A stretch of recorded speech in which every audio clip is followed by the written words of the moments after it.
tahay maalin sabtiga bishii 11 January 2025 berito waxay ku beegan tahay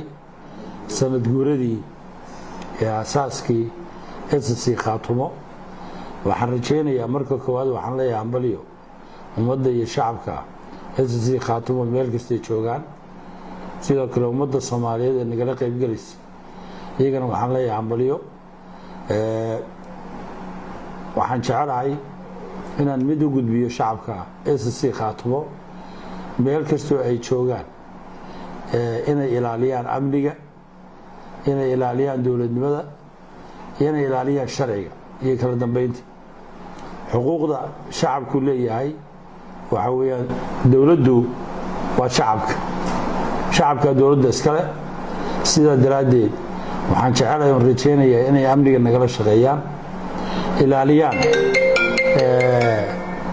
maartay wixii waxyeello u geysanaya caqabadna ku ah maamulka horumarka maamulka wadogtiinoo dhimasho iyo dhaawac iyo naafo iyo mid dhaqaale iyo mid nafeedba waa laga soo maray sidaa daraadeed waxaan kula talinayaa in ay ilaashadaan amniga oo kala shaqeeyaan ciidamada amniga booliiska iyo nabad sugidda iyo ciidanka daraawiishta inay kala shaqeeyaan sidii u ilaalin lahaayeen maamulkooda sida dhalinyarada hubka la wareega marmar oo aad u yaraaday hadda iyagana waa u digaynaa waxaan leenahay hubkiina soo dhigta hooyigiina saacadaha dambe aad la wareegaysaan iyo ka ilaaliya magaalada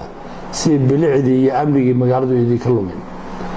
waxaan ku soo koobayaa ku soo dhameynayaa hambalyo sanad guuradii oo bari inoogu aadan waana mahadsantihiin